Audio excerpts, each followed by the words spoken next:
the child's brain becomes wired differently when listening to a read aloud. It helps build their attention span, their connection to an adult that's reading to them, a sense of well-being. Hello there, my name is Monica Burns and welcome to today's bonus episode of the Easy EdTech podcast. If you're used to joining me on Tuesdays for new episodes, you are in for a treat. This is a special bonus episode of the podcast in partnership with LitWorld. Just like on Tuesdays, these bonus episodes are designed to give you ideas you can try yourself, share with a colleague, or bookmark for later in the school year. If we mention something you'd like to check out, you'll find the link to it in the show notes. So don't forget to head to my website, easyedtechpodcast.com, for all of the links and resources from today's episode. This episode is sponsored by LitWorld, a nonprofit literacy organization dedicated to strengthening children, families, and communities through literacy and the power of stories. LitWorld is the founder of World Read Aloud Day, an international day that celebrates the power of reading aloud. Join us in celebrating on February 4th, 2026. Today, I'm joined by the founder of LitWorld, Pam Allyn, to talk about the evolving landscape of literacy in the age of AI. Now, I've known Pam for a long time, and I've seen firsthand just all the incredible work that she and her team does at LitWorld. I worked with their team maybe like a decade ago, way back now, as they were using iPads as part of their after-school initiative. So I am a huge fan of LitWorld and a big fan of World Read Aloud Day that's coming up next month. So we'll talk today about how you can keep the joy of reading alive in a tech-driven world. This is an insightful, actionable conversation about a big topic, and I'm excited for you to dive in. Welcome to the podcast, Pam. I'm so excited to have you back and to chat about World Read Aloud Day and why literacy still matters in the age of AI. But before we get into all of that, can you remind listeners a bit about your role in education? What does your day-to-day look like? Thanks so much, Monica. I'm so glad to be here. I always love talking to you so much. Yeah, I'm, as usual, entrepreneurially in the field of literacy education, doing as much as I possibly can to make sure kids get access to great opportunities with literacy. So some of my time is spent working on new programs, like my new program, Palstown, an early writing program with my company, Dewey. And then also LitWorld. I'm at the helm as the founding director, and we're gearing up for World Read Aloud Day and just have a lot of really exciting things in the works for LitWorld for the new year in 2026. Well, I'm pumped to talk about all those things. We've known each other for over a decade. I've been connected to LitWorld for just as long. And you often say that literacy is humankind's greatest innovation. Can you explain to listeners, what does that mean to you? Well, I always think of innovation as the ultimate definition in my mind is that innovation is when you create something humanly created that can be incredibly adaptable to all the ways the world throws us new ideas or new ways of doing things or new systems and things like that. And literacy is just the most amazing tool that, humankind invented this idea that humanity must connect with one another through the power of stories. I think that's the best way I can describe literacy. And within that, the innovation of literacy is in and of itself is that it just always not only adapts to the new tools in its environment, but also makes use of tools that we sometimes wouldn't have even imagined would be part of that experience. So, when you think back to the dawn of time, humankind was perhaps sitting around campfires, telling stories or starting to tell oral stories or creating drawings on walls, things that we see even preserved to this day. That was literacy. But as the years have gone and developed, whether it's the ballpoint pen or the printing press or a Post-it or the iPhone, literacy continues to innovate within and of itself. Like, okay, I'm going to use this tool to keep telling stories. I'm going to keep using these tools. And now here we are in the era of AI, and I know we'll be talking about that too. I see this as just another amazing adventure for literacy to travel with us, keep us human, keep us kind of connected to each other in real lived ways. And at the same time, let's make use of all these new tools. So that's how I see it as an innovation. And, you alluded to something I think is front of mind for a lot of folks in education, outside of education, which is that we might lose some of that connection, right? When we're bringing in different tech tools, different strategies that leverage AI, right, into the conversation. So, which literacy skills matter most for students growing up with artificial intelligence powered tools all around them? I mean, I think we talk a lot about critical thinking skills, and I think that sometimes we almost forget what does that even mean because we throw that term around a lot. But I actually do think that literacy reminds us to use our sort of every fiber of our being to remain very vigilant to what am I ingesting? What am I reading? What am I taking in? I think that literacy itself as a way for the human mind and spirit to practice being a critical thinker, meaning who authored this? Who's telling me this story? When I put a story out into the world, be a critical thinker of myself too. Am I clear enough? Am I understandable enough? Because those are really good ways that we use AI also to help become clearer ourselves. So I think that for me, critical thinking is a hugely important part of why literacy matters in this era and why we must continue to value it in our classrooms and in our homes. But the second thing I think about literacy that's just fundamentally the essence, it really is, why we're actually here on Earth is we're not actual computers or technologies. We're people with beating hearts and love that we feel for whether it's a baby in our lives or an elder in our lives or a friend that we cherish, that we never want to be separated from. These are things that I think when, one ponders mortality, I think that what literacy does is it says, remember that you're human. And I think that no matter what new screen or hologram or AI or any technology that comes along, I think literacy keeps us human because it's basically bringing us back to a core value, which is something I think about a lot in my work. I always think, my dad always said, if you stay true to your core values, you're going to be able to experiment and try a lot of new things, but you know who you are. And I think that's what literacy does. It really reminds us of who we are. What do you care about? If you care about love of another person, or you went into teaching because you really, really love and cherish children, then none of these new tools or new ways of thinking about education are really going to confound you or scare you, because literacy is saying, remember, listen to that child's story or listen to my own story. And I think that's really, if we think about literacy as story itself, I think that helps us to understand and value it. Yeah. And just that idea of having strong critical thinking skills, right? Really centering your, why am I doing this, right? As part of that conversation, I think is important for someone who's making decisions on how to support students in this, age of AI, if we want to use that phrase. So thinking about reading comprehension skills, which we already put so much emphasis in most classrooms, right? That we want students to be able to interact with the text that comes across, their desk or maybe comes across their screen, right? How does strong reading comprehension help students make sense of AI generated content? We sometimes hear the word slop, right? Describing like the stuff that's a little messier, but how can reading comprehension skills help them make sense of all this?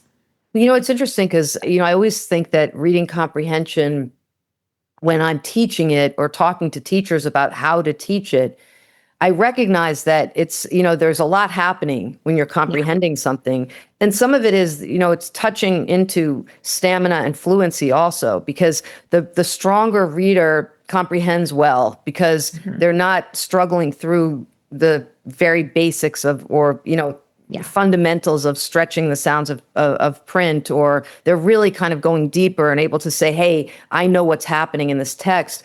I think in terms of teaching reading comprehension in this era of AI or in this era of slop, as you said, like these kind of massive quantities of everything coming at us, is I think, reading comprehension skills are more important than ever. We're reading words, yes, but we're also reading images. We're reading all that is cascading in front of us. And especially, I think, in terms of AI, where we can't be sure something is even real as we're looking at it. I'm very grateful that I have very strong comprehension skills, because I kind of look at something and I can say something about this doesn't feel right, or I'm not sure I understand where that author is coming from. But I think comprehension is also about holding several ideas in your mind at once. I'm thinking about who authored this. I'm thinking about what context is this in? I'm thinking about how much history do I know that will help me understand what I'm reading here. I think actually that's a huge one, is background knowledge. I think that to me, maybe I would say I'm bringing that forward to teachers as one of the most important things I'm talking about these days, because without background knowledge, all that massive quantity of information, or whatever we call it, material that's coming at us, and we're trying to help our kids to be good comprehenders of text, is really not that helpful if we don't have a lot of background knowledge. And somebody says something to us, whether it's an image or print, and we're reading that experience, and we don't have any context and we don't have a historical background, we might very well believe something that never happened. And to me, I feel like comprehension skills now are dependent on background knowledge. So I say to teachers, teach about things. So when a young person goes to reading about something they want to know about, whether it's current events or whether it's a sport they love, you're always kind of feeding them valid information, historical background, understanding of, where did that soccer player start out in his career, anything like that.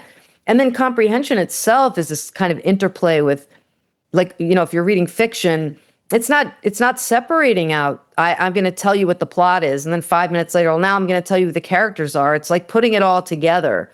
Yeah. So I think I would like, for teachers to think about, and parents to think about, when you're talking with your kids about books they're reading or anything they're reading online, is really to actually try to separate things out less than you might think, and start right from the beginning with this integration, because I think that helps a lot in reading comprehension. Yeah. And, for a teacher listening who's looking at different literacy skills, that maybe they're in an ELA classroom, maybe they're in a science or social studies or math classroom, right? And integrating that, the emphasis you placed on background knowledge, understanding context, you need to have some of that information in order to look critically, right, at a piece of content that comes your way. And, when you mentioned that, doing, or looking at pictures or images, I always think back to that idea of doing a close reading of an image, right? It doesn't have to be a short piece of text. Like in a social studies classroom, you might do that with a primary source document, and you might also do that with something that is a deep fake, right, for students. And, you mentioned, this connection already, but just in case there's anything else you'd like to add, how can teachers help students see literacy as this life skill, right? For some of the reasons we already mentioned, not just a school task. I mean, I think, that's such an important question, because I feel like we have to be advocates, almost like we have to be marketing experts for literacy for our students. We've got to advocate for it, because otherwise the world is full of distraction and lots of noise. And I think this is going to sound almost so simple, you're not going to believe it. Well, you will, because you're such a kindred spirit, but I'll just say it. We have got to make sure that our students experience joy of literacy. They've got to have good times with literacy in the classroom.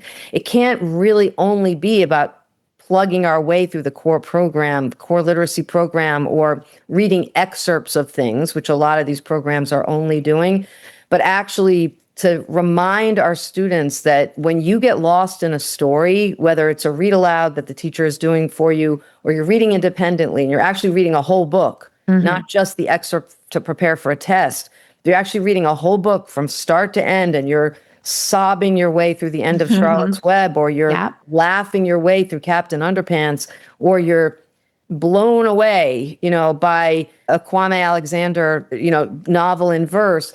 Basically, if we lose that, we will be in danger of having everyone forget why literacy mattered, because that goes back to my point again about humankind's greatest innovation. It's the humanity of our lives. And I've in the last few months, I've had faced mortality with a friend of mine, and he said to me, it's not what you did at the end that I'm realizing, it's who you did it with.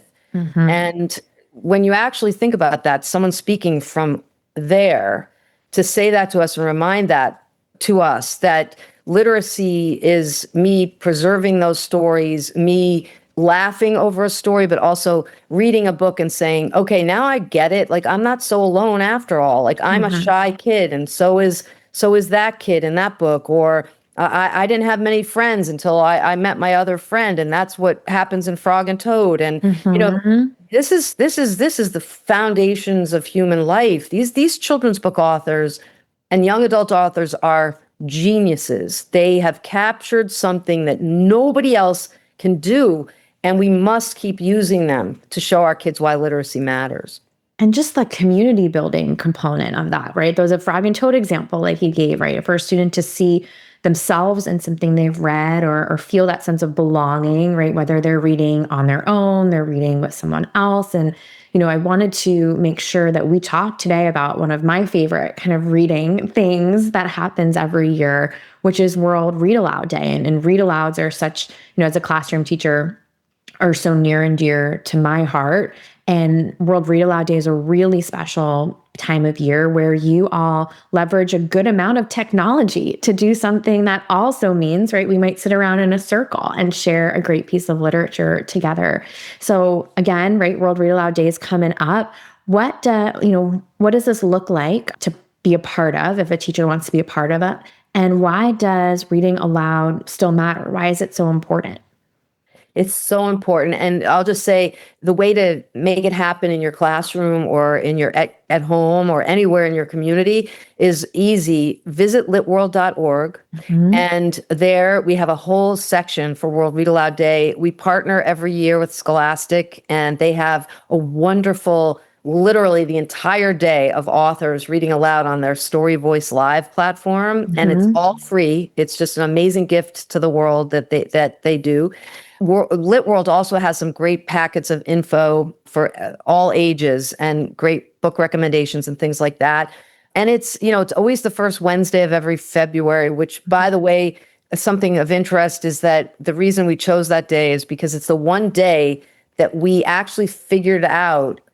And if I'm wrong about this, somebody but no one's ever let me know, is every single kid in the world is in school on that day. There are no holidays, no vacations, nothing. Everybody's there. So we were like, okay, let's do it. Because it's one that, and there's no other holidays around it. So everybody's like, yes, thank you. But I think the reason the read aloud is so important, there's some scientific studies that actually have just come out in the last year or two that have shown us that actually the child's brain becomes wired differently when listening to a read aloud. It helps build their attention span, their connection to an adult that's reading to them, a sense of well-being. And people have done studies in laboratories to show this. It's kind of unbelievable. But, we knew this. You and I do as educators. You feel it when you're reading to children. Like that, everybody who was at their wits' end, everything was tense in the class. And then you sit down with the read aloud and everything changes, But I think that it's more than that too. It's about conveying the power of story. It's about conveying text that might be harder for a child to do on their own. And it's also about reading text that's actually sometimes easier than they might be doing on their own. It's not sticking to a level or a certain group of books. It's like saying, let's just be in this together. If your kid loves sports, read to them from the sports. Yeah. Whatever's happening online, you could do that as a read aloud. The World Read Aloud Day is saying, value that time together. Yeah. And I love that opportunity to bring people together around something, maybe a topic they love or a topic that's brand new to them. And it's such a powerful experience, really, for students of all ages. I know I've done it with a wide range of students, even our older students who might maybe take a pause, right? They love when that story starts and it really draws them in. So Pam, I will make sure to link out so anyone listening right now knows to go to litworld.org to learn more about World Read Aloud Day. Thank you so much for your time today and for sharing all of these great insights on what we can do in this age of AI to make sure our literacy experiences still shine. Well, thank you, Monica. And, as much as the new tools come into our lives, so too, we know that literacy will travel with us through all of that. So we're never going to forsake it. We know it will never forsake us. Absolutely. I always love chatting with Pam about literacy and technology, and I'm so glad she could join together today. So let's make this EdTech easy with a few key points from the episode. Literacy adapts alongside every new technological shift, including AI. Critical thinking remains a core literacy skill, especially when evaluating AI-generated content. Reading comprehension is more important than ever due to the volume of text and images students encounter. Strong background knowledge helps students make sense of misinformation and AI slop. Remember, you can find the show notes and full list of resources from today's episode by heading over to easyedtechpodcast.com, including all of the ways to connect with the team at LitWorld. Thank you to LitWorld for sponsoring this episode. To celebrate World Read Aloud Day, head over to litworld.org to get access to free resources. We all hope you'll join the celebration on February 4th this year. That's LitWorld, LitWorld.org. If you're listening to this episode on Apple Podcasts, maybe Spotify, or any favorite podcast app, don't forget to hit the follow or subscribe button. Totally free. And when you follow along with the podcast, every new episode will show up in your podcast player automatically. That way you won't miss a thing. And if you have a moment or feeling extra helpful today, please leave a rating or review for the podcast. It takes just an extra minute or so and makes a big impact with helping other educators find this podcast when they're searching for topics like EdTech or education in their podcast app. Have a great week and check back on Tuesday for another new episode of the podcast.